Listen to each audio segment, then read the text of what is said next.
Chapter 5, The Summoned Children. He gave his visitor a warm smile, deftly showing him to a seat. What a pain. Our strategy ended in a complete failure.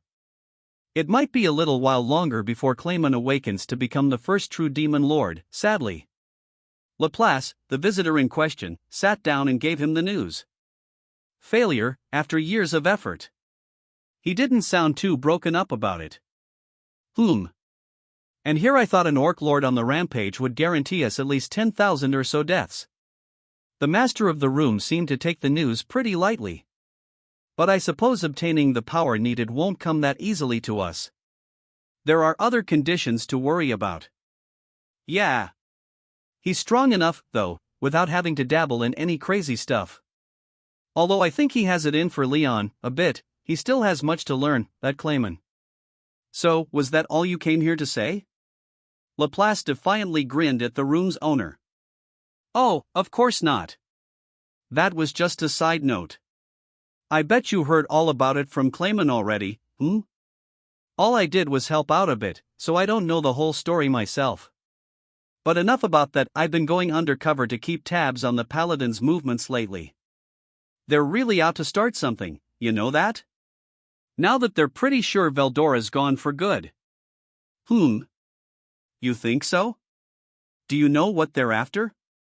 It'd be a hell of a lot easier for us if I did, huh? I tell you, the Western Holy Church is one mean group to get involved with. Laplace shrugged. The mask hid his expression, but despite his pessimism, his attitude was just as bold and invincible as ever. You sure are right. Passing themselves off as righteous guardians of the weak or whatnot. I highly doubt they're acting out of sheer goodwill. They're an enigma to me. Yeah, aren't they? But if they're starting to get more active, that's our chance to catch 'em by the tail, too, yeah? They've been around since time immemorial, so I can't wriggle my way into the upper management. But in their current operations, I might have a way in, He smiled once again. So I'm thinking it's time for me to get a bit more serious about infiltrating the operation. That'll probably put me out of contact for a while, but you okay with that? No, fine by me. Oh, but if you do find out what's behind the Holy Church, I'll be glad to grant you a wish. Laplace greeted this news with a hearty laugh. Really? Well, that's a nice little motivation. I'll bet. But don't overdo it. I don't want you messing this up. No need to remind me. In that case, Laplace stood up, preparing to leave. Oh, one more thing, a relaxed voice said behind him. The main cause behind your most recent failures is traveling in the Western nations right now. Things are about to become rather interesting, I'd say. Why? What the heck for? That dopey-looking slime's supposed to be the grand poobah of the forest of Jura. What's it doing bumping around human lands? Ha ha ha ha. It surprises you that much? You really are a unique little monster, aren't you? What was his name again? It was Rimuru, I believe. Ah, right. Well, no doubt about it, then. He entered the kingdom of Blumen several days ago. This stunned Laplace into silence. Well, fine. Ain't got a thing to do with me. I mean, I haven't seen a monster who posed less of a threat to me in my life. With that, Laplace left the room. The master of the room gave a contented smile. Given his strange behavior, he's no normal monster, that much is for sure. Which means, maybe he's got memories of his past life? Perhaps I can take advantage of that. It'd be worth testing out a little. At least, the forest of Jura was surrounded by a number of nations. There was the kingdom of Blumend, which I just left. There was Farmus, the much larger kingdom adjacent to it. Then there was Inglesia and a number of other smaller countries. All these nations came together to form what was known as the Council, which consisted of representatives elected by each country. Most important decisions affecting the region were managed by this council.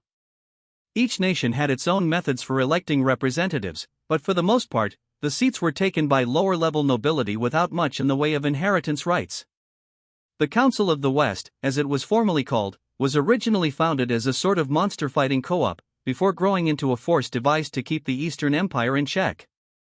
Not every nation in the area was part of it. The powerful sorceress dynasty of the Lion was one of the exceptions, for example, but this was rare. In a world this brutal to its inhabitants, you had to pool your resources for a chance at survival, I suppose. The kingdom of Inglesia lay at the core of this council, and for good reason. Geographically, Inglesia was the easiest central point for council members to assemble at. It naturally followed that the Free Guild would set up its headquarters here as well. You could say that the most powerful council member nation was the Kingdom of Pharmus, but in order to prevent any one nation from having too much clout over the assembly, the nations agreed to set up an Inglesia for logistical reasons. Partly because of this, relations between Pharmus and Inglesia were apparently frosty at best. And there was another reason: Inglesia was the only council member nation that didn't share a border with the Forest of Jura, giving it an extra measure of stability and protection from monsters. That was another factor that led to its selection as Council HQ. But what does the Council do, exactly? To put it broadly, it acted as a mediator between nations, weighing each member's interests against the others and managing them to prevent conflict. It held power in both economic and political circles, making it a strikingly influential group in this region, sort of like the United Nations of my old world, with a lot more force to take action. Much like the United Nations, the Council had no standing military force. It didn't need one. That's because, in a way, the Council formed the higher bureaucracy of the Free Guild itself. The money paid to adventurers for slaying monsters came from Council funding, and in exchange, the Council had the right to give orders to the Guild. This funding came from contributions provided by each member nation, which varied depending on how much speaking rights each one had. Refusing to pay these meant leaving the Council. It was a way for the Council to gain a louder voice in local affairs, using the shield of security it offered members. Many nations relied almost wholly upon the Guild for monster management, and that meant there was no choice for them but to support the Council. Speaking of security, I heard another interesting story. The main thing that kept the Western nations strongly connected to one another was religion. In this world, where monsters were a real, tangible threat, religion provided more than just spiritual support. It was a sort of last bastion for survival. Thus, you had the Western Holy Church, the font of all regional religious activity, with Luminous as its sole and absolute deity. To put it another way, the Western nations were the Church's main sphere of influence, and the Holy Empire of Lobilius the Holy Land of the Church. Confusingly, this didn't necessarily mean the Western Holy Church ran Lobilius. It was an independent religious organization.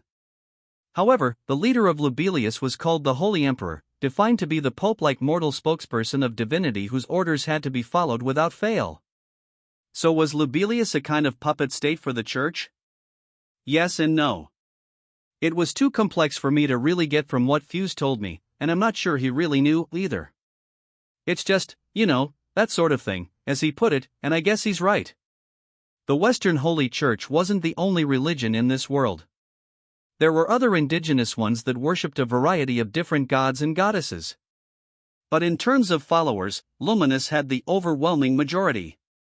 And that's simply because this particular deity had the paladins, the most powerful knightly warriors on this planet. These formed the so-called Crusader groups, armies of knights whose strength went beyond a rank, and their numbers totaled over 300. They were considered the saviors of mankind, monster-slaying experts tasked with eradicating them all from the landscape. I was told they were formed by virtuous inspiration to protect the Western nations, although I don't know how true that is. Some people even gave them enough respect to call them defenders of righteousness. The thing was, though, this Luminous apparently didn't accept any other gods. The one god Luminous, as the full name went. As a result, practitioners of other religions were not qualified to receive his salvation. There were several council nations that didn't designate Luminism as their national religion, and paladins were never deployed over there. I guess I can't blame them. If you think someone's unworthy of salvation, then of course you aren't gonna risk your life for them, but that didn't sound too righteous to me. Just my take, though. The sorceress dynasty of the Lion, by the way, had no state religion. Its imperial family claimed to be the descendants of gods, so no other religion was officially designated.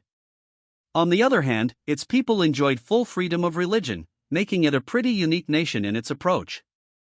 They also steadfastly refused to join the council, making it a fully independent force in the region.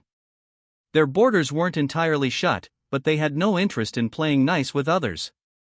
It was really interesting. I wanted to check it out sometime, especially since it sounded a little bit like the Japan of my old life. That rounded out the new knowledge I had gained from my time in Bloomond. The Western nations were propped up by the economy on one side, religion on the other, helping it form strong bonds from country to country. A pretty neat setup, I thought. In a world with so many things trying to kill you, I didn't think you saw too many wars between human nations, though. Oh, and I learned something rather surprising about Hinata Sakaguchi. It turned out she was the chief of the Paladins, the main officer running the Crusaders. I think Veldora mentioned that otherworlders often tended to gain special abilities when they came to this world. Maybe that power let her lead the greatest night force known in the land? She was already a pretty tough cookie when she left Shizu. I couldn't guess how strong she was now. Thinking about it, I was a monster presently. If I just casually strode up to her, she might decide to target me. Better not try anything too untoward. I'll just keep my distance, I think, until I gain a better grasp of who exactly this Hinata person is. And to that end, I needed to gather some more information. The journey to Inglesia went smoothly. It was time to bust out the wolf wagon again. There was a road set up, although it wasn't paved. Of course it wasn't. It'd take a huge amount of time and money to pave every road around here, via normal means, that is.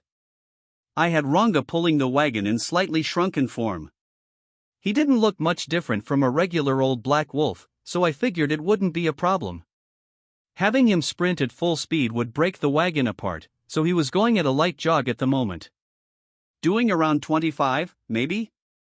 We couldn't risk going much faster on these unfinished roads. As Cable and his gang put it, though, it couldn't have been a more comfortable ride. We encountered several mounted soldiers on patrol along the path. They all claimed that I wouldn't expect to see much in the way of strong monsters around here. There were robbers and brigands to contend with, but we never got involved with any. Which, 25 didn't seem that fast to us, but it's not like they could have caught up to us on foot. A horse could, but not for the long distances Ranga could pull off on a lark. So things went well for the mere 3 days it took to reach the capital of Inglesia. The gate had an even stricter entry process than the Dwarven kingdoms.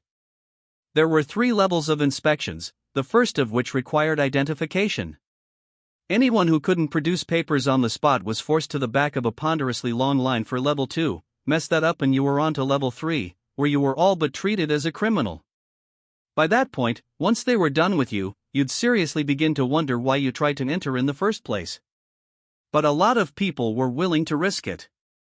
That's how attractive this nation was. Thanks to my guild papers, I didn't have to care about any of that. Good thing, too.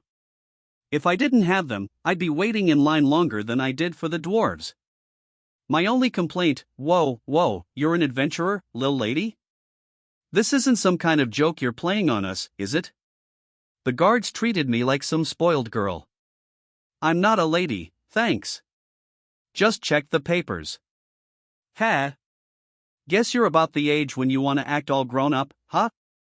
You got that cute voice, but between that mask and the way you talk, the griping continued as they ran the papers through some kind of magical device. Then their attitude changed. Oh, my apologies. Sir Rimuru, adventurer rank B? Welcome to the kingdom of Inglesia. Well, that was easy. It sure didn't seem so from the way Cable's party bumbled around, but being ranked B earned you a lot of social status, I guess. Don't let it bother you, boss, commented Cable once he was through. The guards didn't mean anything personal by it. I wasn't angry in particular, but getting the lil lady treatment struck me as needlessly cruel. But my voice, huh? No wonder everybody mistook me for a girl. I didn't expect that, given the mask covering my face and all, but my voice made me out to be a child, huh? It didn't bother me at all before, although, come to think of it, I got similar treatment in Bloomond, didn't I? Maybe I should try altering the pitch on it to sound more mature? A bit too late for that, I thought. Let's just stick with the current one. My body was maybe 4'3" anyway, so I try passing myself off as kind of a stunted young man. I was innocent at heart, after all, so it's fine. A masked boy of mystery would work just fine in this world. It's already filled with demon lords and heroes, why not toss in another fantasy trope while I'm at it? The first thing that surprised me about the city was how advanced it was. It was fairly large in size, yes, but it was also surrounded by outer walls that seemed to extend to the horizon, with entry provided by only 2 gates. I couldn't imagine how much time and cash it took to build a wall covering this much terrain. Going inside, however, the view was even more stunning. There weren't skyscrapers lining the streets, exactly, but the buildings were much higher than anything Bloomund had to offer. I spotted 5-story stone buildings all over the place, along with a variety of brick and wood structures. But more impressive than anything was the chalky white castle that loomed in the center, easily visible from each of the city's well-planned neighborhoods. Basking in its majesty made it clear that the capital had a legion of talented architects. That's how beautiful it was. Another thing that caught my eye was the castle's location. There was a large lake in the middle of the city, and the edifice was built right in the center, making it appear to rise straight up from the waters. It certainly wowed visitors. 4 roads spread out from it in each direction, connecting it to the rest of town. During emergencies, these roads could have their bridges removed to prevent outside forces from invading. It was an impressive sight, an ostentatious display of Englis's power. I had to hand it to them, it was awesome. Security around the capital was handled by knights stationed at important points. You'd have to be pretty desperate to attempt a crime around here. I'd expect nothing less from the home of the council, really. Any issues involving representatives would spark an international incident, so they couldn't be lazy about that. I had wronged a dive into my shadow before we approached the capital, sticking the wagon back into my stomach. Something told me the guards wouldn't like wolves running around the streets. I wasn't that crazy, so I didn't want to push it. Thus, nobody bothered us as we walked around, taking in all the sights. It was our first leisurely stroll in a while, and as I discovered, the most amazing thing wasn't the city views, but its culture. We discovered a large sports arena, next to what looked like an outdoor amphitheater. There was artwork prominently displayed throughout town, posters, apparently, for stage plays. Paper was relatively cheap around here, and I even saw people handing out flyers advertising this or that product or event. The big city. I could taste it in the air, for the first time in ages. But the thing that really made me think, are you kidding me, were the glass-lined buildings I saw. Merchandise was lined up inside, a bit like a department store's display windows.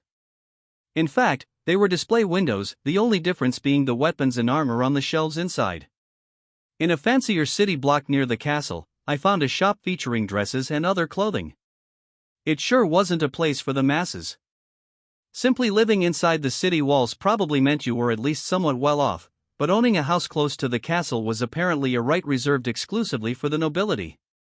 The disparity was like night and day. The more you paid in taxes, I suppose, the better treatment you got. Plus, being nobility usually meant a job inside the castle, so it was probably a given that you could enjoy first-class housing within walking distance. Once we made our initial rounds, we looked for an inn to spend the night. Broadly speaking, the city was divided into 4 sections: commercial, tourist, industrial, and residential quarters. The castle was at the nexus of all 4, with the rest of the city radiating out from it, and the closer you were to the center, the more upscale it got. Pretty easy to figure out. Following Cable's lead, we quickly made our way to the tourist quarter, finding a wealth of inns, and alleyways full of taverns in the rear, to serve us. I could feel my heart soar, but sadly, we weren't there to drink that day. I frowned a bit at that as we worked out room arrangements. We set out the next morning for the Free Guild headquarters. The closer you got to the city walls in the tourist quarter, the more tiny shops and public performances you ran into. There was a wide selection of food stalls on offer, too. Toward the center, however, you saw more diplomatic residences, conference centers, schools, and other municipal buildings. It was the most well-policed of the 4 quarters, and toward dead center, we found the Free Guild HQ. Right this way, boss. Boy, there sure are a lot of people, huh? It's like a real city. Hey, watch out for pickpockets, alright? This place is crawlin' with guards, but that's how a lot of people get lulled into a false sense of security. Jaido had a point, but all my important stuff was in my stomach, so I was fine. If anyone needed to worry, it was Elin. Cable guided us closer to the center. The Ivory Castle's overbearing presence made it impossible to get lost. The HQ building was a large, grand, modern-looking structure, a far cry from the medieval norm. The US had steel skyscrapers with a dozen or so floors in the 19th century, back when Japan was still mostly single-story wood structures. That was how powerful a nation it was by comparison, and the Kingdom of Inglesia started looking similar to me. Adjacent to the guild was a tall building that had just as grandiose a presence, adorned with a statue of a goddess and a large holy cross on the roof. Is that the church? Sure is, replied Jaido. The Inglesia branch of the Western Holy Church, well, the headquarters of the whole thing, really. Ah, the church, the one thing I had to be the most careful with around here. The headquarters? Well, it's a bit of a story, actually. As Jaido put it, the official church headquarters were located over in the Holy Empire of Lobelia. However, it was chiefly used for religious ceremonies and the like, with most of the actual work taking place here in the Inglesian capital. They don't allow regular folks in here, he said, and I'm sure that's the way the church wants it in this city. I didn't have any business with the church, I'm an atheist, if anything, so I sincerely hoped I wouldn't get involved with them during my life. They see monsters as the enemy, after all. And no matter how I wanted to approach Hinata, I couldn't risk any moves that would attract their attention. Kind of funny to see them right next door to the Free Guild, though. The mask was hiding my aura, I didn't think I'd get spotted. No point worrying about it. If I did, I'd figure something out. The guild HQ entrance was protected by a pair of glass doors that must have cost a fortune to install. Now that's something I never expected to see in this world. The other worlders around here must have been quite an influence, I bet they went out of their way to get these made, too. Where there's a will, there's a way, I guess. I still had a while to go. Instead of worrying about can, I should just do. Something to learn from, I thought as I stood before the doors. As I did, I felt something searching about my body. At the same time, the doors opened. Holy crap, really? There's some kind of sensor that automatically opens the doors? Talk about high-tech being used for the most trivial things. Seeing this piece of Earth tech replicated here was a shock, especially compared to the wooden church building next door with its plain old push handles. It felt like the architect just wanted something as different from the neighbors as possible. It sure has changed in 2 years, Elin remarked. Well, I wasn't gonna lose out. If this is what I'm batting against, I'd better start planning out a high-rise or two when I get home. Stepping inside, we felt several pairs of eyes upon us. They all appeared fairly high-level at a glance. It was only natural that the HQ would be full of the best people they've got. Welcome. How can I help you today? Said a woman stationed by the door. Her greeting, perfectly timed between breaths, made it feel like the lobby of a 5-star hotel.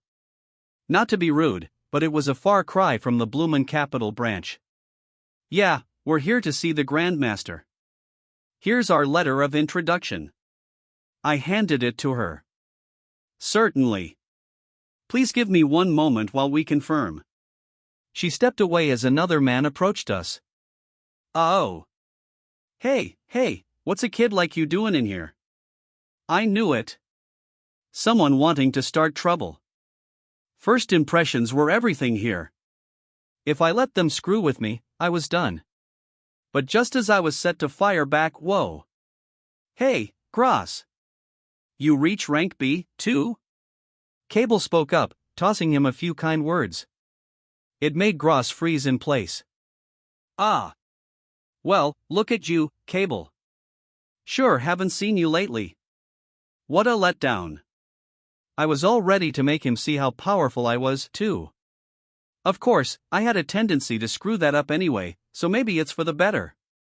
A few other guild members were starting to notice my friends. Soon, they were all trading nostalgic banter with one another, which segued into retelling stories of past glories on the field, blah, blah, blah. I sat down on a sofa and waited. An attendant brought me some tea. It was all just too perfect. Enjoying the aroma, I decided to ask about something bothering me. Hey, Cable, how'd you know Gross was a B-ranked adventurer? Whoa, Gross shot back, watch your manners. That's Sir Cable to you, lil lady. You must be a beginner if you don't know how things work around here, huh? How about you show some respect to your elders? Hey, I wouldn't mouth off at Sir Rimuru like that, you should really show some more discipline to that kid, Cable. You know we don't allow any guild members under rank B in here, and look at the attitude she's giving off. If you keep spoiling her like that, what's she gonna do when she has to fend for herself? Knock it off. This guy's here on his own merits, I'm sorry, I'll fill him in later, so, Cable gave me a regretful bow. I didn't mind as long as people stopped picking on me, but this lil lady stuff was starting to get old. Ah well. This particular form of mine, magic-free and carried out strictly by my own body, was the most comfortable thing for me anyway. I'm not a kid, alright? Or a lady. Try to remember that. Still, Gross did answer a few questions for me. Our IDs were all checked at the door to confirm our qualifications. Not good enough? Then you didn't get in. I suppose that was why the HQ didn't seem all that heavily guarded. As Elin explained, members below B rank used a branch office near the main entrance, which offered cheaper lodging and was more convenient for day-to-day activity. Good thing I went through all that effort to earn a B, then. As all this unfolded in my mind, the woman from before returned. Thanks for waiting, she said with a smile. I was told that only you were allowed in, Sir Rimuru, so if you would follow me, please. This sent a jolt of tension across the lobby. The Grand Master's gonna see him. So that letter was real. Real or not, how often does the Grand Master give an audience to some guy off the street? That's why I'm telling you guys, Sir Rimuru is not some guy off the street. Cable proudly boasted about me to the suddenly interested audience. I wish he'd stop that, it's embarrassing. I'll be back in a bit, I said as we walked off. The woman directed me down a deeper hallway before knocking on a certain door. There was no response, but she opened it and went in anyway, inviting me to follow. Going inside, I immediately noticed a magic circle drawn on the floor, much like the one Vester had drawn. Probably from the same family. Invited to step inside, I stood alongside the woman, feeling her activate the magic behind it for just a single moment. We must not have been teleported very far. This new room, a sort of informal reception chamber, felt airtight to me. That circle might have taken us somewhere underground. These were probably all anti-spy measures, I figured, and the thoroughness of it all left me with a lot to learn from. The woman, well used to this procedure, gave me a bow before teleporting herself back. Left alone, I sat on a chair and waited. After a couple minutes, a door opened, revealing a single young man. He was fairly handsome, with black hair and black eyes, but there was still more than a trace of youth to his countenance, young enough that I'd believe him if he said he was in high school. Welcome, he began, smiling. I am Grand Master Yuki Kagarazaka. It's nice to meet you, Rimuru. I've heard quite a lot about you. Feel free to call me Yuki. It's good to meet you, too.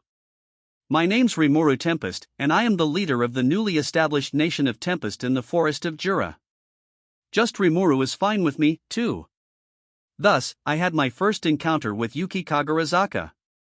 After introducing ourselves, we settled down to a little Q&A session. It began with a bit of idle chit-chat as we probed each other's motivations and such, but it wasn't long before I was totally at ease with Yuki. He was just a kind, good-natured guy, supposedly in his late 20s but not even looking out of his late teens. I asked him why. He said it was a type of curse.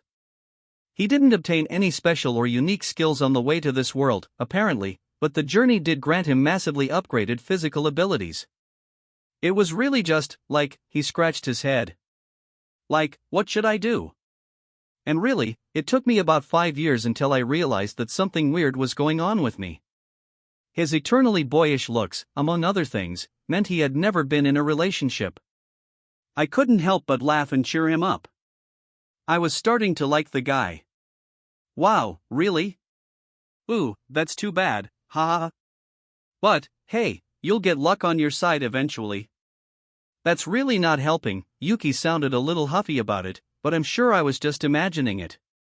Either way, we quickly broke the ice. Still, I have to hand it to you. A monster building an entire city? Oh. It's not that rare of a thing, is it? Well, I mean, I sure haven't heard of it, and I kinda doubt I will again, after you. You think? Yeah, we stared at each other for a bit. What's the big deal with monsters building cities? Yuki's getting too bogged down in the little things. I let it slide as the topic turned to our current situations, and once that conversation ran its course, Yuki brought up his main concern. So, Rimuru. You're a monster, right?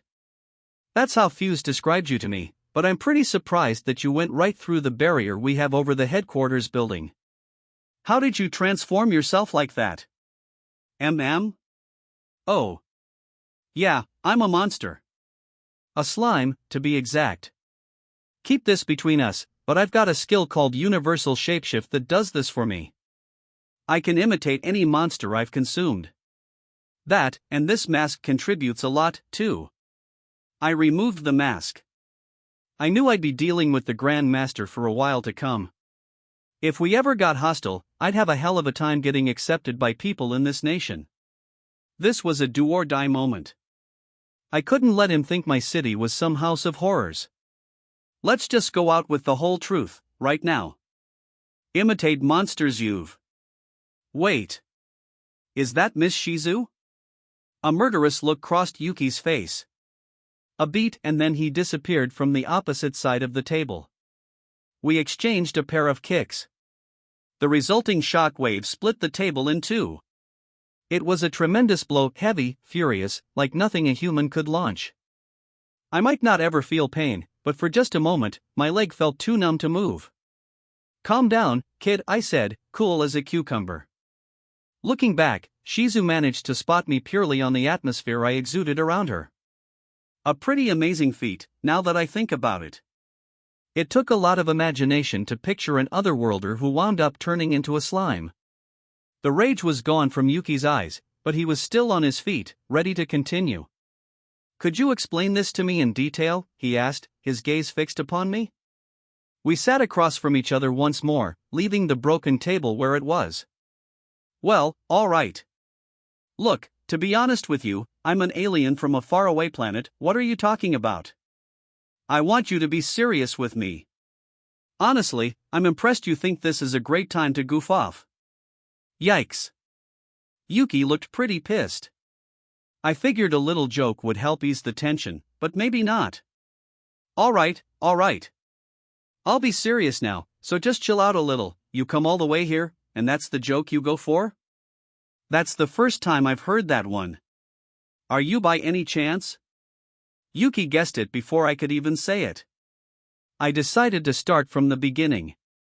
So, I was attacked by this guy on the street. I spent the next while going into minute detail about what happened. Ah. So you are Japanese, huh, Rimuru? Ha ha. Just as planned. I make a joke that only someone with my background would understand, and he was instantly on my side. It made him angry at first, but, hey, it worked. The quickest way to make him realize who I really was. Whether he believed that was my intention is another issue, but, it worked. Once we got through with that, we talked about all kinds of things. What we'd been up to in this world. Our trials and tribulations. Shizu's final moments. That's how she decided to go. I have to admit, she often told me about how much she didn't like this world. Yuki closed his eyes. No point dwelling on dreary topics. I brought up other things from our old world. He demonstrated a particularly keen interest in how his favorite manga and anime wound up ending. Ah, come on. You gotta tell me what happened after that. He.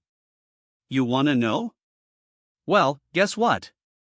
Pretty much all the manga and anime you mentioned ended by the time I left. And you know I kept up with all of it. A true gentleman always makes sure to cover all the bases. That's amazing. Please, sir. Please, give me your knowledge. He was starting to sound frantic. It made the woman from before almost drop her tray of tea and snacks when she teleported back in. Maybe I took it a little too far. Well, here, I'll show you, then. Do you have a piece of paper? Paper? Yeah. Yuki gave me a doubtful look as he provided me with one. I swallowed it into my stomach, there, all set. And took out my finished work, handing it to Yuki. Whoa. What kind of magic trick is this, sir? I couldn't blame him for his surprise. I had just handed him a neatly bound volume of manga. This was the result of me wringing everything I could out of the great sage. I basically took the paper and copied the images I replayed from my memory upon it. Talk about a waste of a great talent. Real effective, though. Right. If you want to read more, I'll need some more paper to work with. Without a word, Yuki stood up and ordered another woman to bring some paper. His face was dead serious, so the woman quickly stepped up to bring a few reams down. I spent the next little bit burning all my memories upon them, making sure to keep the extra sheets for myself. Paper was still a high-end product, what I took was worth a small fortune. Never hurts to have some. I had some actual, non-stupid uses for it, too. Plus, Yuki sure wasn't complaining. I bet not being able to catch up on his favorite series was a big disappointment for him. Getting that chance in this world, he had nothing to complain about. Thank you so much, sir. Of course, some of the series he requested hadn't gone much of anywhere plot-wise, much less wrapped up publication. It sucks how those are often the most engaging series. I wanted to know how some of those turned out, too. Hopefully another Japanese otherworlder will show up in, 10 years or so to fill me in. You know, Rimuru, I wanted to ask you, oh? What's that? When you sign on for the guild, how did you fill out the entry form? You didn't have any time to learn the language in this world, did you? Oof. Talk about hitting you where it hurts. He. Well, about that. It's because I studied this language, of course. After days of unbending effort, I should add. The sage was deciphering and copying everything I needed for me, actually. But Cable and the gang did teach me the basic alphabet, and the rest came quickly after that. Really? You didn't use some magic cheat or anything? Because learning the language was one of the toughest things I dealt with, coming here. Oh, don't be silly. No matter how old you get, studying never stops being important. I wavered a bit, but I think I managed to keep the facade going. It hurt a little, seeing Yuki show me such respect, but I wasn't strictly lying, so it's all good. The sage was what let me read and understand things, but, hey, that's my ability. Just because I omitted that fact didn't make it any less true. Over dinner, our conversation drifted back toward more serious topics, in particular, about what we'd both do next. So you risked your life to travel here, Rimuru, because Miss Shizu said we're both from Japan? I mean, I'd love to keep helping you going forward, but was that your only motive? How do you mean? Oh, I just thought you might have some other reason. Like, maybe you're trying to find a way back home or something? Back home. Yes, I had thought about it. But I gave up on it. I was already dead over there. I was sure they'd cremated my body long ago. There wasn't really any place for me to return to. I'd just make everyone's lives chaotic. If they thought about me now and then, reflecting on the good old days, I was okay with that. To younger otherworlders, however, I'm sure getting back home was their number one priority. Do you think it's possible? I asked. I was greeted with silence. Not that easy, I guess. He would have done it already if it was. That's about what I figured. Well, Yuki said, it kinda looks like a one-way street. That's because this world is, I guess you could call it semi-physical. He went into detail on what he knew so far. Essentially, our old planet was a purely physical world, a world free of magicules. The opposite of that is a purely spiritual world, one teeming with spirits, demons, angels, and other mystic life forms, one full of mysterious and astonishing energy. The two were polar opposites but still retained some deep, important connections. which led to this world, a world of chaos. An extremely unique entity, one that shared properties from both the physical and spiritual worlds. Its atmosphere was packed with magicules, allowing fairies, ghouls, and other spiritual life forms to manifest themselves, something Yuki figured out via his own experimentation. Traveling from a physical world to this one meant that our own bodies had to be broken down once, then rebuilt in semi-physical form. That, he explained, was likely why we couldn't go back to a purely physical world again. However, he added, I don't think it's a zero-chance possibility. Japan's full of stories about demons and monsters and things, and you see the same kinds of tales and myths all over the world. So if we're able to get the conditions just right, I'm thinking that maybe we can, you know? He sounded right to me.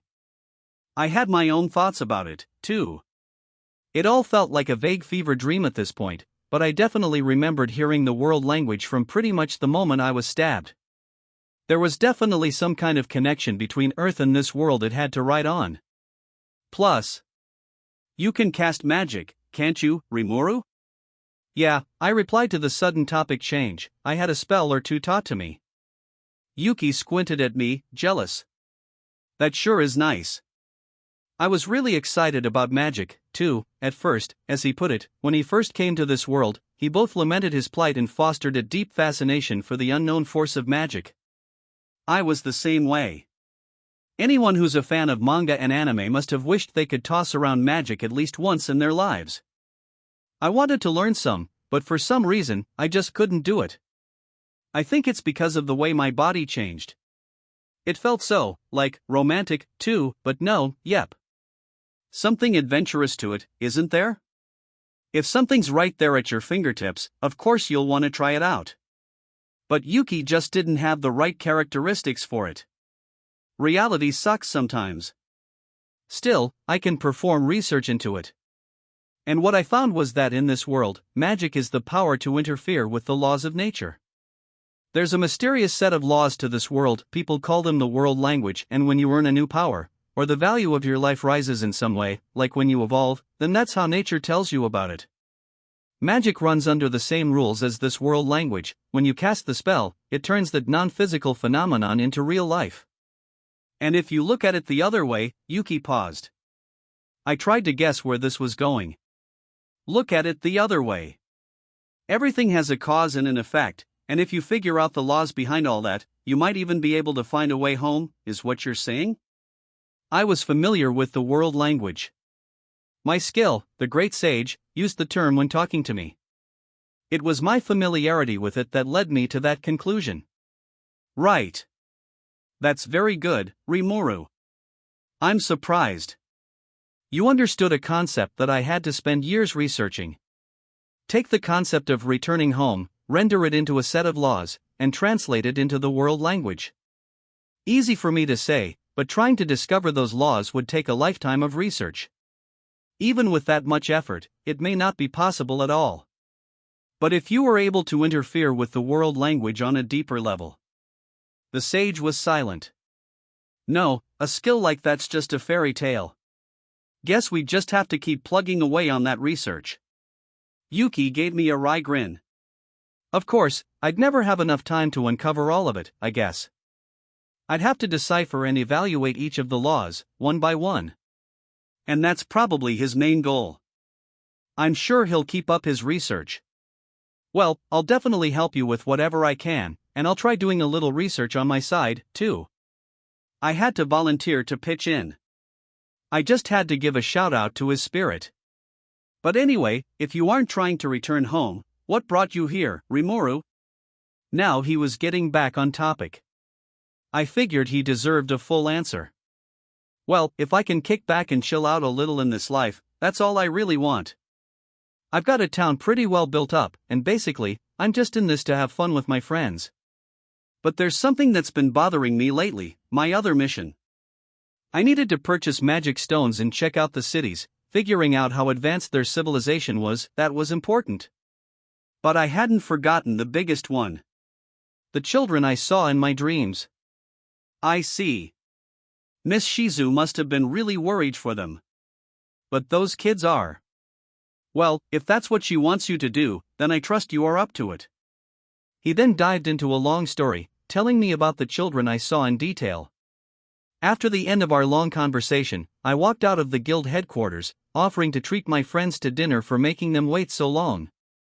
Oh, don't worry about it, they all said, but it was already early evening. Yuki and I had been talking practically from dawn till dusk. I wasn't expecting the meeting to go on for so long, so I felt bad for them. We went to a restaurant with a famed reputation across the city, a far cry from our lodging. As we greedily tucked into the gourmet dishes ferried to us, I went over everything Yuki and I had agreed to. So yeah, starting a week from now, I've agreed to become a schoolteacher. Huh? Where did that come from? You sure are a joker, boss. Neither Cable nor his cohorts were ready to believe it at first. Sheesh. Better start from the beginning. Basically, I'm gonna be living in an empty room in the school dorm starting tomorrow. I told you about the dreams I've been having, right? Yuki thinks he knows them, so he's setting me up to work as their teacher. They responded with several questions, which I answered in order. I had succeeded in convincing them by the time we finished dinner, although they still couldn't hide their exasperation. Wow, boss. A teacher, though, huh? Pretty hard to imagine. I'm worried for those kids. What are you looking at me like that for, Jido? Yeah, so as far as it goes for you guys, today marks the end of you guiding me around on this journey. Kinda sudden, boss. I thought we were contracted to stick with you until we were back. Oh, I'll be fine. That's why I set up that teleportation circle, right? Because I figured something like this might happen. This way, I can go back to Tempest or Bloomond in the blink of an eye. Gonna be a bit harder for you guys, though, huh? Good luck out there. Whoa, are you serious? I thought we'd be taking that wolf wagon back, man, yeah, really. Ugh, just thinking about the journey now makes me so depressed. Ah, come on, Cable, chided Jido. And you, too, Elin. You guys are getting too used to life on Easy Street, aren't ya? Not that I'm looking forward to getting battered and bruised on a regular wagon again, but these guys. One moment, they're going on about how they'll take responsibility and keep me guarded till the bitter end, the next, they're whining about losing their luxury travel. It was certainly in character for them all, but still. So the four of us proceeded to drink away the loneliness and regret until late that night. The next morning, just outside the city gates, I said my final goodbyes to the extremely hungover trio. Drop us a line if anything happens, boss. Are you sure you'll be fine without us? We'll miss having you around, but take care. Let us know when you're back in town. Sure thing, I said. I'll let you know if something comes up. I whipped our wagon out of my stomach. A merchant was already approaching us, 2 horses in tow. Boss. Man, why? You aren't. Are you serious? Ignoring their pleas, I ordered the seller to hitch his horses to the wagon. Alright, thanks for delivering I said as I signed his payment form. Cable and Company had finally accepted the bitter truth by then. Yeah, so consider this wagon a parting gift for you guys, okay? Give it back to Rigard if you don't need it. I think we're gonna need it a lot, boss. You're so nice to us, Sir Rimuru. Phew. What a man. I wish Fuse could learn to be this nice to his people. They were all touched by the gift. I'm glad the surprise was a success. One more thing, your payment's inside the wagon, too. Check it out later if you like, is what I meant to say, but they were already scrambling to climb in before I could finish. Hoo-hoo-ah. Look at this shield. Aha. This staff is incredible. Well, look at this. That's one damn sharp-looking dagger. Wait, is this a magic weapon? Man, they're like hyenas. I was hoping they'd open up the boxes while I wasn't around, but that idea sure went to waste. Sheesh, you guys. Well. That's your payment. 1 scale shield for Cable, 1 dryad staff for Elin, and 1 tempest dagger for Jido. Take care of him for me, okay? Of course, boss. We'd be crazy not to. How did you know I was in the market for a new staff? Thank you so much, Sir Rimuru. But, these are all uniques, aren't they? I don't think I've ever seen a weapon as amazing as this one. Are you sure about this, boss? Sure, I'm sure. We didn't pay anything for the materials. The staff's a gift that trainee was nice enough to supply, so treat it with care, got it? Oh, yes, yes. Elin lovingly rubbed the side of her face against the staff. I was sure she'd treat it just fine without me harping on it. Cable's and Jito's weapons were manufactured goods, but the Dryad's staff really was one of a kind, so if she lost or broke it, trainee would probably have my head for it, and I told her it was for Elin, too, so I was more worried than I should be, probably. Cable's scale shield was another product from the mind of Garm, crafted from scales taken from the Charybdis, the same scales forged by Kurobe to make Jito's Tempest dagger, which was infused with wind magic to boost the holder's physical speed. We still retained a rather large cache of those scales from the battle. I had given several hundred to King Gazel as a thank you gift. The ones I had personally consumed were still in practically mint condition. We had researched putting them to use in battle equipment, and these two items were the first complete test samples. As Jito said, they were unique caliber weapons. Thanks to the three of them ripping open their presents early, this was no longer any kind of lonesome, depressing goodbye for us. They were all in high spirits as I saw them off, which is fine. Nobody likes sad farewells. Besides, all the excitement seemed to cure their hangovers. And this is Cable's gang we're talking about. They'd no doubt come groveling to me for help with some other crisis soon. Thus, it was with an odd sense of satisfaction that I sent them on their way. Once they were gone, it was time to kick off my big move. All it really entailed, of course, was heading to the dorm and picking up my key. Once I filled out all the paperwork, I told the manager that I'd be moving in that night. As Yuki excitedly put it to me, I'd get to enjoy a dedicated staff dormitory, plus 3 meals and 10 silver coins per day. The manager confirmed that with me, stating they'd get the place cleaned up before the day was through. The average salary in the capital, by the way, was 7 silver a day. Educators were treated a lot better around here than I would have guessed. A night at Aran cost 4 silver, not including meals, and while it was nice inside, it still felt pricey compared to that joint in the farming village. It'd be much more economical to move into the dorm Yuki had for me. I also took a quick peek inside while I was there. It wasn't a major step down from last night's inn. I was happy with it.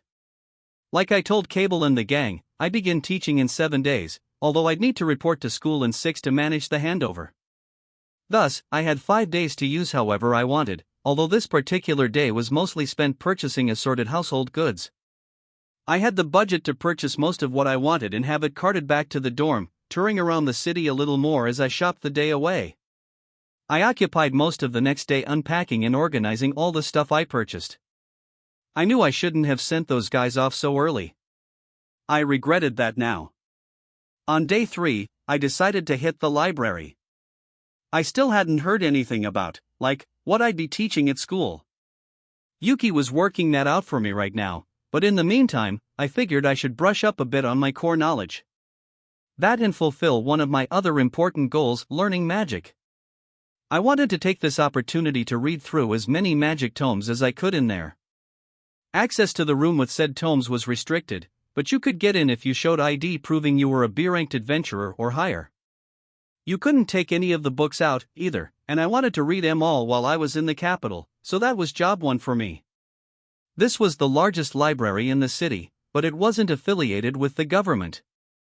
The full-on royal library was inside the castle, available only to nobility and court-appointed magicians. A-ranked adventurers who were official guests of the state could request access, perhaps, but that didn't apply to me right now.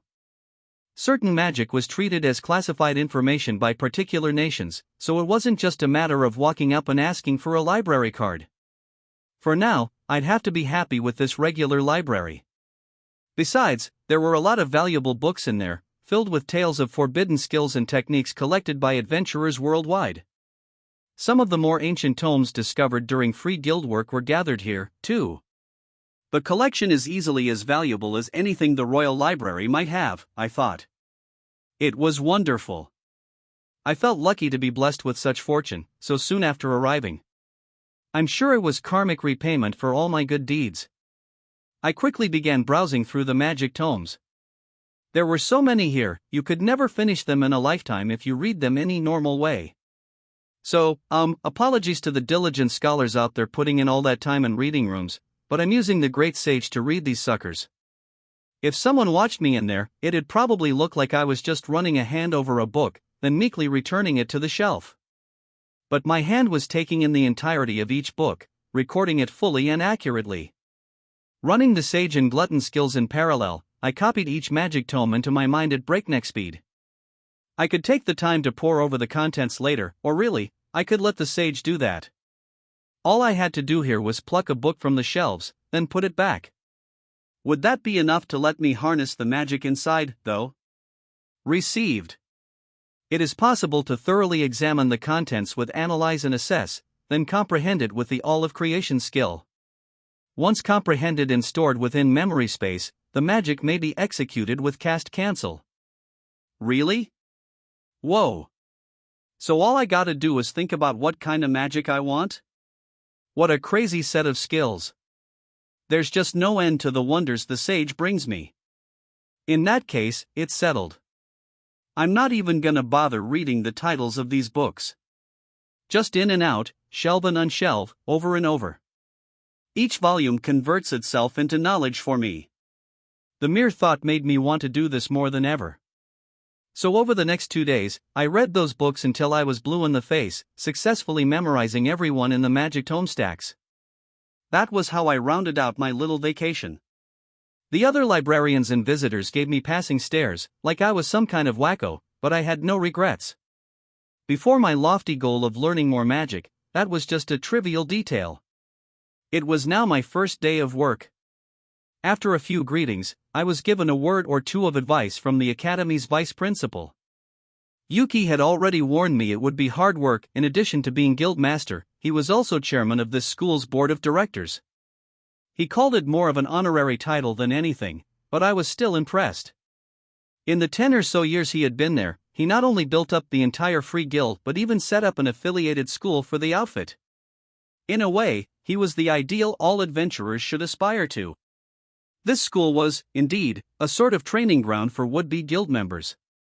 Like the guild itself, you decided on a department to specialize in. Beyond the common courses shared by all students, there were also classroom-based lectures in magical and monster sciences, as well as on-the-field training in battle and survival. You were free to devise your own curriculum, not unlike the universities of my previous life. My job, however, would be running a special class that was a tad different from what most students had access to. The S-class, as they put it, was a group of students deemed to be problematic in one way or another. Ever since their previous advisor, the notoriously hardline Shizue Izawa, left her post due to personal issues, the class had been left teacherless and free to wreak havoc however it liked. She was a hero, the conqueror of flames, and I definitely had some big shoes to fill. I suppose I should get used to being compared to her all the time around here. It seems this class was wild enough that it had already driven off several would-be teachers in the meantime, including a few B-ranked adventurers. The administrators were at their wits' end trying to figure out what to do with them. The vice principal told me all this, much as Yuki did before. It was composed of 5 students, as he put it a few days back. All 5 of these students are otherworlders, he began, people just like us. Let me ask you, though, Rimuru. Do you know someone named Hinata Sakaguchi? Why's her name coming up now? I mean, I wanted to ask about her, but I know the name, at least. She's an otherworlder and one of Shizu's old apprentices, right? Also that she's stronger than Shizu and has a really great memory and stuff. Stronger than Miss Shizu at her peak, to be exact, yes. And do you have much idea of just how strong Miss Shizu was? How strong she was? Well, strong enough to summon a high-level spirit like Ifrit and become one with it. The sheer temperatures involved were brutal. Without cancel temperature, I would have been a goner, for sure. Well, she wielded Ifrit, a monster who goes past a level, so, right. At her peak, Miss Shizu could bring Ifrit fully under her control. In terms of the scale I implemented for the guild, she'd be in the upper echelon of what we'd call A+, even. She was something special, but Hinata, at the age of 15, gained strength that even went beyond that. That should give you some idea of what I'm talking about. I nodded. I didn't have any idea at all, but I kept listening. You might be wondering why I'm bringing this up, but first and foremost, I wanted you to know what makes us otherworlders different from the people in this world. Some of us are gifted with incredibly powerful battle skills, like Hinata, but some of us, like me, don't have any skills at all. You can't put all otherworlders into the same category, it really runs the gamut. My favorite cafe in town is run by an otherworlder, and he's powerless, so to speak. Most otherworlders have some kind of special ability, usually, but that's not an ironclad rule. I see. So most, but not all, people gain a skill or two when they make the journey. However, Yuki continued, the real key here is the difference between naturally traveling over to this world and being called over. Veldora discussed that a little, too, didn't he? Yeah, he did. Many otherworlders come here bearing special powers. Powers that are chiseled into their souls in the midst of their journey. The summoned will always bear one such skill, a unique skill, one exclusive to them and them alone. Unlike the otherworlders who come here by sheer accident, these people bear a soul strong enough to withstand the stress of the summoning process. The fact that said summoning process so rarely succeeds in this world otherwise proves as such. I think that's what it was. In other words, you need a soul strong enough to handle the summon process, or else it won't work. I relayed all this to Yuki. I'm impressed you know that, he replied, eyes wide. That's exactly what I've learned in my research. Wasn't really research for me, I'm just parroting what Veldora said, but oh well. As you say, Rimuru, the summons that are called over here for some purpose are always granted powers suited for this purpose, for example, so they can become a hero to give mankind a decisive edge in battle. During this journey, your body is disassembled and put back together in semi-physical form, in other words, it's rebuilt. Without a strong enough will, I imagine you'd get swallowed up in all that energy and disappear into the black. Even Hinata, who came here quite by accident, was granted otherworldly powers. If she had been called here for some specific goal, I couldn't imagine how strong she'd be then. I imagine that's what Yuki was trying to say, but what he said next sent shivers down my spine. Now, what do you think would happen if you are summoned while still in incomplete form? Incomplete form? Exactly, what he then explained to me almost made my skin crawl.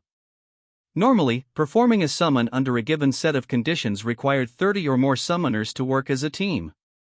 The ceremony took 7 whole days to complete, and even then, the success rate was less than 1%.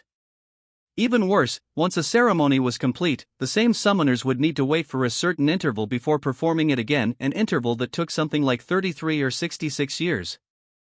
The longer you waited, the more you'd be able to narrow down the conditions you wanted. So what happens if you perform a summon without stipulating any particular conditions? That certainly loosened things up quick, there wouldn't be anywhere near as much of an interval required between summonings. The same summoners could try it again and again, but the success rate didn't get any better, and even if you pulled it off, you often wound up summoning children and the like. Despite these disadvantages, there were still apparently good reasons for choosing this approach. But what about the children who were summoned? Their wills were quite strong, of course, their bodies now infused with energy in the form of magicules. But they did not obtain any skills to go with that willpower, and all that energy was a severe mismatch for an immature body. So much so, in fact, that given enough time, the energy would literally burn the body away, having no other outlet to release itself with. Huh? Wait, so are those 5 children? Yes. As I'm sure you're imagining, they were summoned. Whoa. Is that, like, okay, or? Yuki didn't answer. But his silence provided enough of one. Those children, he continued, were the ones not fully summoned. Attempts at crafting a hero that failed. A hero? What do you mean? Remember what I said? A hero can provide a decisive advantage for the human race in battle. In this world, the monsters are much stronger than us, overwhelmingly so. It's safe to say we're under constant threat. The power of mankind around here is pitifully weak. They're all seeking a hero they can pin their hopes upon. What, so they're summoning people willy-nilly to find heroes to fight them off? Exactly, Rimuru. What this world has decided is that it's worth sacrificing thousands if it means the birth of a hero for themselves. Yuki's voice rang cold in the underground room. It was the world's choice. I had a hard time coming up with a response to that. Did I have a right to criticize them all for putting their own beloved family above a bunch of alien strangers? If you're presented with two people in danger and you could only save one, what would you do? If I was friends with one, of course I'd reach out to that guy first. These children are the results of failed summonings, conducted by multiple nations under strict secrecy. They were picked up by Miss Shizu, and she wanted to do whatever she could to save them. Multiple nations? There are governments involved in this? Yes. It's what the world has decided to do, like I said.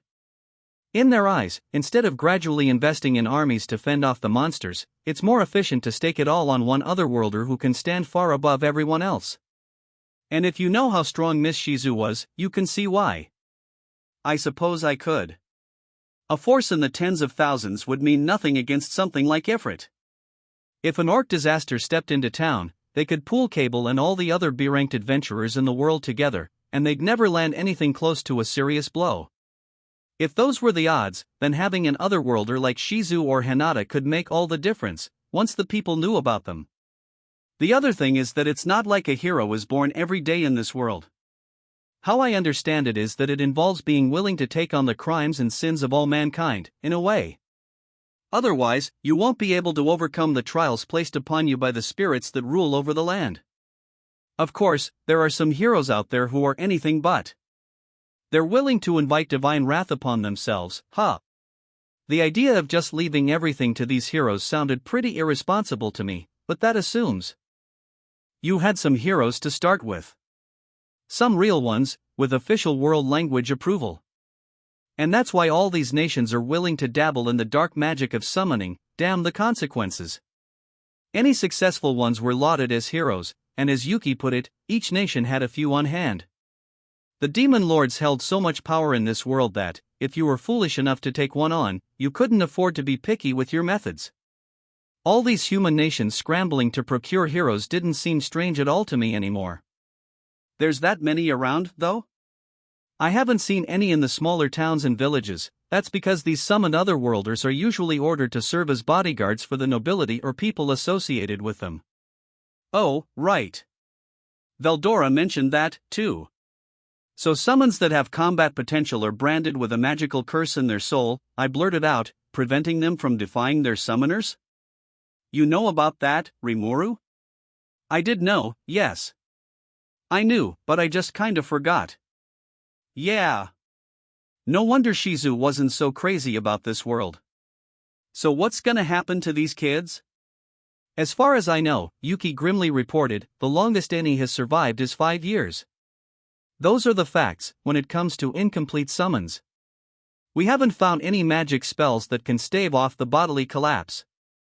If someone is summoned under the age of 10, they're almost certain to die, being unable to obtain any unique skills. Then he gave a self-effacing smile. But at least each nation was kind enough to hand the children over to us. I'll bet. No need to take care of children who were useless in their minds, I'm sure. But the Western Holy Church doesn't have a problem with that? They've got those crazy strong paladins and stuff, right? You could say the Church gives it their tacit consent. To them, the total annihilation of this planet's monsters is the major goal. For real? And they're the defenders of righteousness or whatever? Gimme a break. And does Hinata think that way? She really doesn't care about all these children from her homeland dying as long as she can beat the monsters? Hinata, I suppose, is a realist. She takes the most rational of approaches to her problems. If something seems the most effective way to her, she'll do it, I guess you could say, but it makes no sense to me, no. He knew for sure, at least, that Hinata wasn't applying pressure internationally to put an end to these summonings. All right. So would anyone mind if I did something about these kids? What are you thinking about doing? I looked Yuki in the eye. If it's what Shizu wants, I declared, I think I'm ready to take them on. This must have been the work Shizu left behind. Something she regretted so much, she infiltrated my dreams to beg me for it. I saw no reason not to answer that. Too bad I couldn't tell her I got this in real life. Yuki nodded. By all means, he whispered as he bowed his head. I hope you'll save them, if you can. Yes. I always do what I can. Always have, always will. And so, I agreed to take care of these children in the school. My role was more of an advisor than a traditional teacher. Instead of just teaching coursework to my students, I'd be living with them, enlightening them. In other words, I'd be taking all the same courses they were, in all subjects. I'd be eating with them, too. Good thing food was included in the deal. If I could teach them about a subject, I would. If not, I'd help other teachers, but either way, my job was to watch over these special guys. I'd love to put my trust in you, the vice principal commented. It's not every day that the chairman makes a personal recommendation like this. But those kids were too much even for B-ranked adventurers. Plus, you're practically a child yourself, aren't you? Nobody's going to hold it against you if you decide to turn the offer down. Thanks, but I'll be fine. Are you sure? If you find you're in over your head, be sure to tell me as soon as possible, alright? I appreciated the concern, but come on, these are children we're dealing with. Such were my thoughts as I kicked off the first day of class. Hey, guys. I'm in charge of you all starting today. My friendly greeting was immediately countered with the slash of a flaming sword. Sweet. Nice one, Ken. Is that your finisher? It's all done now? Kinda weak in the end. It didn't even land. Without a shred of concern for me, the children carried on, clearly seeing me as the enemy. I thought these kids had, barely any time left to live? 'Cause they're looking crazy healthy right now. A little too healthy. The blackboard behind me was now in flames, cut into 2 pieces. Hoo boy. Kids these days, what's gotten into them? Why, back in my day. Already, these kids were making me sound like a crotchety old man. I thought about throwing in the towel right there. We aren't on Earth, right? Nobody's gonna complain if I toss out a little corporal punishment, will they? Before me were 5 children, the summons Yuki had gathered from assorted nations. They were Kenya Misaki, male, age 10 Ryota Sekiguchi, male, age 10 Gail Gibson, male, age 11 Alice Rondo, female, age 9 Chloe Aubert, female, age 10. They were still grade school age, but I guess they packed a punch. With Shizu building them up, I was liable to get hurt if I went easy on them. Honestly, I wasn't expecting this. I thought they'd be a little more obedient. Watching the children as they returned my gaze with looks of sheer hostility, I felt my first pangs of depression in a long time. They were all young, around 10 years old. Gale was built enough to pass for middle school age, but he was still only 11. I called each by name, looking over the files I picked up in the staff room. No reply. I really needed some kind of response from these guys if I was gonna do this. Well. Time to call upon my trusty assistant. Please give me a reply when I call your name, I gently advised. Kenya was the first to voice his tearful complaints. Hey! What's that dog? Is that a wolf? Get it out of here. Ken, are you okay? Gee, get away from me. This is crazy. I'll behave. I am wrong then, neither dog nor wolf. My master demands a reply, child. Will you follow the order, or? Whoa, Ronga's a big hit. Look at him play around with those kids. It really warms the heart, doesn't it? All right. Okay. Kenya shouted, eyes tearing up at Ronga's threat. There's a good boy. He may not have liked it, but I needed some good behavior in here. There you go. Children must do as they're told. I smiled and conducted my roll call. Apparently, these kids had hit it off pretty well with Shizu. Apart from her, though, Yuki was the only person they'd listened to. Given their circumstances, I should have expected that, but that didn't mean I'd let them steamroll over me. I had agreed to be their teacher, and I had better drill that much into their heads real quick. My name's Rimuru, and I've been appointed to be your advisor starting today. I ain't gonna coddle you the way Shizu did, so you better be sure you understand that before anything else. I started things off by drilling into them the importance of polite greetings. Right, then. They were no longer in a state of outright rebellion, but they were hostile as ever. The classroom was bathed in silence. I could literally hear one of them gulp nervously. Ranga looked back up to me, tail wagging. "All right," I said with a refreshing smile. "Take your seats, everybody." Nobody moved. That sucked. The deep hatred they obviously had for anyone outside their group would make earning their trust a trial. If I were them, my thought process would probably be along the lines of "I'll kill that asshole," but I wasn't. This world was all about survival of the fittest. If they couldn't beat Ranga, their selfishness ended now. If you want to hate someone for it, hate yourself for being so weak. So, okay, then. I suppose you've all got something you'd like to say to me. So how about we have a little test? Hey! Alice exclaimed first. Why's it gotta be that? A test? Ryota asked the boy next to him. Blay, replied Kenya. I hate tests was the more direct assessment from Chloe.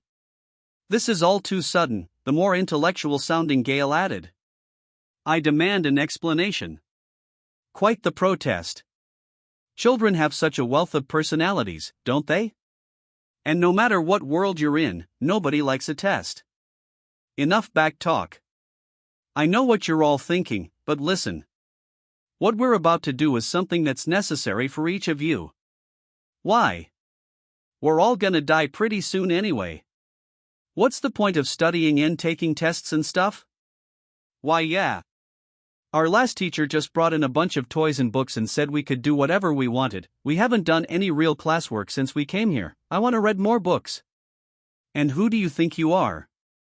Just because you've got a big dog doesn't mean you can lord it over us. Ah, they're bursting with energy. That's great. But I wasn't lying. This was necessary. And sadly, I wasn't willing to compromise. All right, just calm down. I called it a test, but really, it's more of a fun game for you all to play. And if you don't like it, you can complain about it as much as you want. So what you'll do is take turns taking me on in mock combat. The rules are simple. Attack me with everything you've got. If you can beat me, it's over. But if I can dodge your attacks for 10 minutes, I win. Easy, right? That's it? Yep. Easy, right? 10 minutes? Hey, I'll spot you guys an hour each if you want. Ha ha ha. If you don't sick that dog on me, I don't even need 10. Great. I promise I won't do that, okay?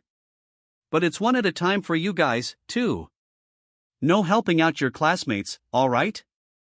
Okay. Sure. Ha ha. I'll totally win if that dog ain't in it. I just want to read some books, so where are we doing this? The gymnasium ought to work, I suppose. Do you all understand the rules? You can figure out the turn order on the way there. With that, I took the kids, my students, over to the gym. A few passers-by gave us looks of horror on the way, which I ignored. This was a simple sparring session. I wasn't going to lay a hand on them, I just wanted to see what abilities they had. None possessed unique skills, making them unable to expend the magicules that threatened to destroy them from the inside. Would all-out battle be enough to consume them instead? I didn't know, but I wanted to try. I doubted Shizu and Yuki hadn't thought of that, but with analyze and assess, at least I could observe them in closer detail than either of those people. By the way, monsters were generally assigned strength ratings based on the amount of magicules within them. Adventurer ranks, on the other hand, were based on proven strength, meaning a C-ranked adventurer could bear more magical energy than AB rank. I found that kind of weird, but that testing I went through proved it to be the case. Monsters, meanwhile, mostly fight based on instinct, there wasn't much difference between individuals of a species in terms of technical level. This meant that Magicule count was the handiest way to rank them. Some individual monsters did have special gifts, a lot lived in Tempest, but whatever. One other thing I noticed was that, compared to adventurers, monsters often held a ton more Magicules. That fact made it all the clearer how frail the human race was against them. A human could raise their technical skills only so far, after all. And again, that was the reason why nations were going through with these forbidden summonings. It enraged me. I couldn't believe it was allowed to go on, but I could see the logic to it. Getting back to these kids, one surprise I got from Analyze and Assess was its magic measurements. In monster terms, each of their Magicule counts would rank them as A or higher. Chloe, in particular, had enough energy to put her up there with some high-level elementals. This was weird. They'd be fearsome foes, if they only had a way to harness that force. But we'd see soon enough. They had worked out the order of taking turns. Kenya stepped up first, all but bursting to go. He was only 10, but he was the most defiant of the group, kind of the boss, maybe?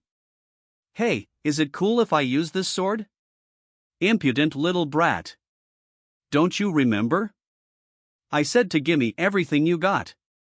But if you lose, you better start calling me Professor Rimuru. Put. No grown-up can beat us. We've never lost to anyone except Miss Shizu. Oh, really? Why don't you save your bragging for after you win? And so, the test began. I let the kids decide on a signal, providing them with an hourglass I'd bought the previous day and telling them how to use it. Shall we, then? Begin. With Ryota's signal, Kenya began to run. For a grade schooler, he moved well. He'd put most grown-ups to shame, really. But it was no sweat for me. You can do it, Ken. Don't let him beat ya. Kenya strained his body, attempting to live up to the cheers. He tried his hardest to land an attack on me, but I didn't even need to predict his moves. He was an open book. He looked about ready to cry by the time the 5-minute mark passed. He began shooting fire from his sword, but... This fire's pretty weak. The way he launched it without any chanting time was impressive, but it was simple to guess where it'd land. I didn't bother taking any shots on my body, but the heat waves from the explosions didn't feel very toasty to me. A notch below, say, the fireballs a B-ranked adventurer like Elon could conjure. And considering Kenya bore A-level magic energy, his energy was being wasted on a massive scale. He wasn't going easy on me, but it was probably just a trick he picked up by watching others. He wasn't taking advantage of his power at all. Hey! Quit worrying about shooting fire. Just focus all your energy and try to hit me like normal. My advice fell on deaf ears. Shut up. Miss Shizu's skills were awesome. I don't need to listen to your crap. He really was an impertinent little bastard. And it cost him. He didn't take my hint for the rest of the 10 minutes. I won. And it's over. Remember, Professor Rimuru from now on. Next up. Kenya's shoulders slumped as he shuffled back to the other children, dejected. Though, really, I'd be far more shocked if I lost to a grade schooler. Chloe Aubert came out next, a 10-year-old with an uncommon hair color. Kind of black with silver mixed in, it gave her a bit of an enigmatic feel. Maybe she had some Japanese blood in her. Off we go, then. If I lost to a girl as clearly mesmerizing as this, I would look so lame. Gotta keep my guard up. Don't push yourself, CLO. Yeah, don't get hurt. The children were more focused on Chloe getting injured than winning. She didn't look all that strong, no. In another moment, the hourglass was turned. What kind of attack would she spring on me? I could guess she liked books. She always had one or two in her hands. Was she gonna try to conk me in the head with one or give me a paper cut? Use them as blunt weapons? Seemed like decent grade school logic to me. Or maybe not. But as my mind wandered, I heard her chant flowing water, confine my enemy. Water jail. Instantly, a torrent of water pinned my legs to the floor. Sense heat source told me it was the real thing. First Kenya, then this girl, they both had magic-controlled skills. Pretty neat. They might be natural prodigies. But now was no time to marvel. The water current grew more violent, forming a large sphere that enveloped me. I tapped the outer edge with my finger, only to feel a cutting sensation. Much like my water blades, she circulated the water at high speed to make the ball retain its shape. Impressive, but what was she gonna do with it? I've transformed that magic to have it rain down constantly upon whomever it captures. Admit your defeat, and I'll release it, but if you don't, you're gonna die. Damn. Scary little kid. She was all about keeping me in check, unlike Kenya, but sadly, it wouldn't be enough. Pretty impressive, but it won't work on me. You're using it really well, though. I hope you keep up practicing. Stepping out of the watery dungeon, I patted Chloe on the head. Some dungeon that was. I could just use control magic to rework it any way I wanted. Seriously, even among my extra skills, it was wicked powerful. You could even get away with calling it a unique. Magic was all about controlling magicules to create phenomena. Interfere with those magicules with a stronger force, and it couldn't be easier to break it. Chloe sat on the floor, surprised. Her face reddened as tears came to her eyes. Sorry, girl. This is me trying to go easy, too. I need to show just how much more powerful I am. You would never listen to me if I didn't lay down the law. No longer interested in fighting, Chloe ceded victory. She rubbed her head where I patted her, looking oddly content as she smiled. Let's keep it going. My next opponent was Gale Gibson, the oldest of the gang at age 11. He was a large boy with brown hair and handsome, chiseled features.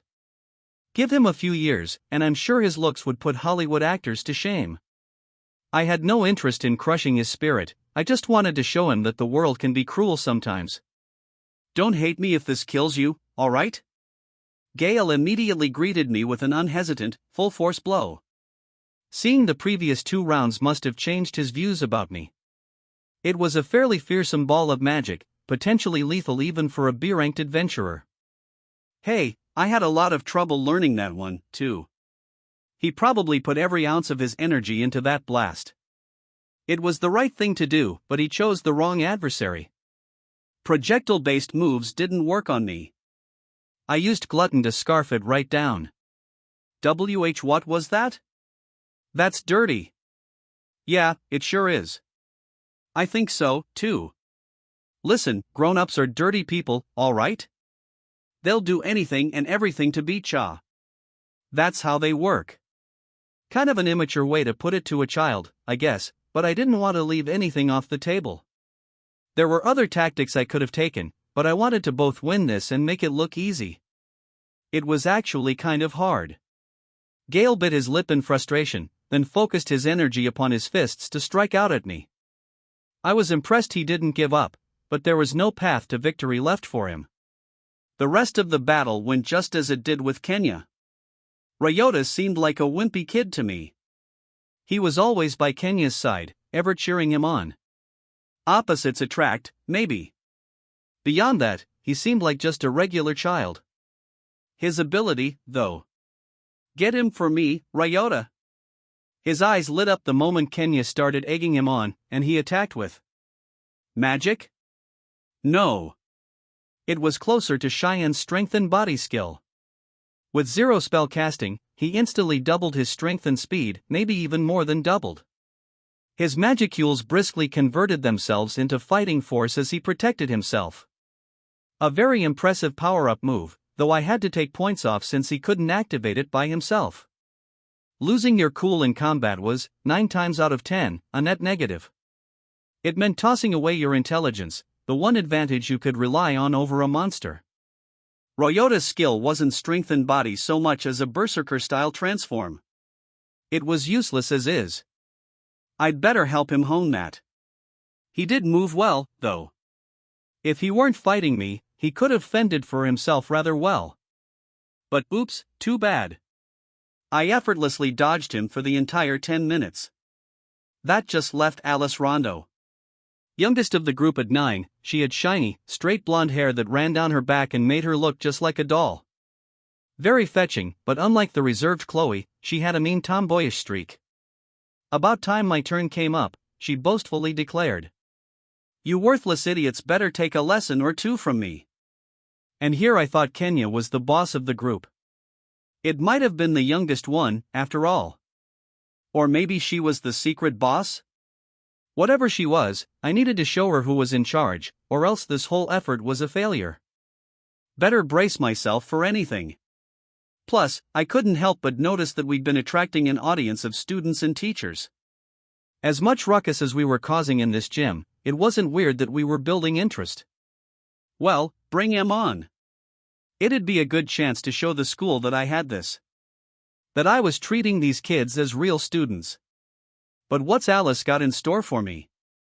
The girl gave me a bold smile, then tossed the assorted plush toys she carried behind her back up in the air. "Okay, guys. Take that freak down." I looked up, confused, only to find a small army of living, breathing toys closing in on me: dogs, cats, birds, even bears. They packed a surprisingly heavy punch.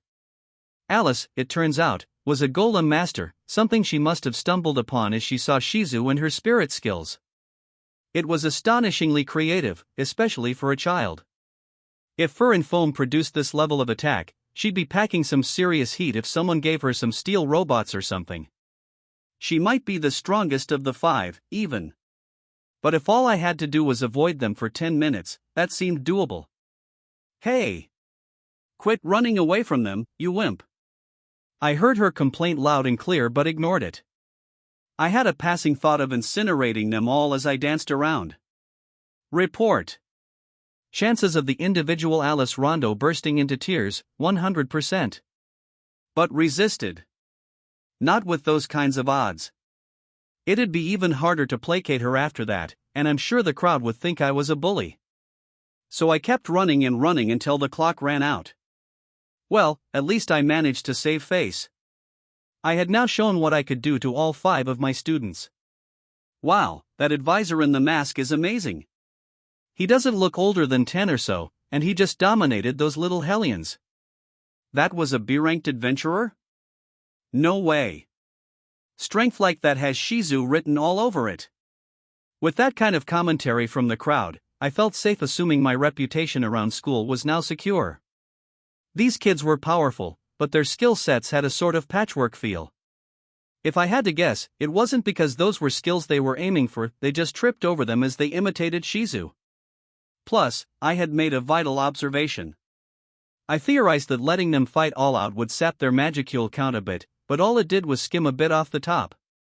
The energy at the root of their bodies didn't drop at all. That much was clear from the generally weak performance of all their magics. I guess there was no fixing the imbalance that way. Beyond that, I thought about using my deviant unique skill to separate the energy from them, then gluttony to either consume or isolate it. But if I had to guess. Received. Energy fused with an entity's soul cannot be separated from it. Nope, guess not. I had noticed as much as I observed them in depth during combat. So I'd have to make them obtain a unique skill or figure out something else. There wasn't much time left. If 5 years was the maximum Yuki knew about, these children would be lucky to have 12 more months. I had to find a way anyway to drain the magicules from them before the power destroyed them from the inside. But while it didn't exactly come by the gentlest of methods, I now had a full grasp of their situation. I weighed my options as we cleaned up the gym and returned to our classroom. Physically exercising their skills didn't solve anything, but helping them release some magic would help delay the inevitable, at least a little. We'd need to hold these treatment sessions regularly as I worked out a way to address the main issue. Back in class, I sat the kids down and addressed them. Now, as you've all just experienced, I am, kind of strong. But I promise you, I am going to help all of you out. I swear it by my mask here. They sat quietly. I felt like they were paying much closer attention now. There's one victory for the time being, then. We needed to connect this way, heart to heart, or else they'd just tune me out, but now, as much as I had to force it, we had that connection. Is that Miss Shizu's mask? That's right, Alice. Shizu gave it to me, and when I accepted it, I guess I agreed to take you guys on, too. Not until I started dreaming about it recently, technically. But that didn't matter. All right, Alice said, nodding her satisfaction. I believe you. Me too, I believed in you from the beginning, you know. Alice, Ryota, and Chloe were willing to open their hearts to me, at least. Oh, come on, guys. In that case, I guess, yeah, Kenya. I think we can trust in this guy, too. Kenya's and Gail's consent sealed the deal. I had their trust. They recognized me as a teacher now. Speaking of that mask, though, I feel like something just jogged my memory. Shizu had tasked me with the mission of striking the demon Lord Leon. Not kill or defeat, but strike. Did she not really want revenge on him, after all? Maybe not. If she did, she would have attacked him back when she was at the pinnacle of her strength. But, hang on. She said she came here before she was even 10 years old, I think. So how did she survive? I needed to think. We didn't talk for very long, but I felt like she might have hidden a hint or two in there. I always found it weird that she'd abandon these children for her own mission. Why did she suddenly see fit to take action on them now, of all times? Hurry! Ah, I see. She headed for Leon because she wanted to help them out. Striking Leon and saving the children, these both connected to the same goal. The demon Lord Leon knows how to rescue the children. I know, because he rescued me. Was that her line of thinking? But, how? I hooked myself up to the great sage, pondering over this with everything I had. As always, it didn't let me down. Whether Leon deliberately saved Shizu's life didn't matter. The only question was how. Received. Inferring the demon Lord Leon Cromwell's method for saving Shizue Aizawa. Complete. This is an inference based on collected circumstantial evidence, but the sage's answer rang in my head. It would be a gruelingly difficult road for these children, the long bet to end all long bets. To me, though, it was an easy ordeal to accept. The only issue was, listen. I promise I'll save all of you, but to do that, I need you to trust me and act like good boys and girls. All right? Shizu's entrusted me with you, and I'm not going to abandon any of you. Confidence spread within me as I spoke. I couldn't show any anxiety in front of these kids. They rewarded me with their calm, resolute stares. Thank you, Mr. Rimuru. Mr. Rimuru. I liked the sound of that. Well, you're on. I was Mr. Rimuru to them, and that meant they were as good as saved. I swore it in my heart now.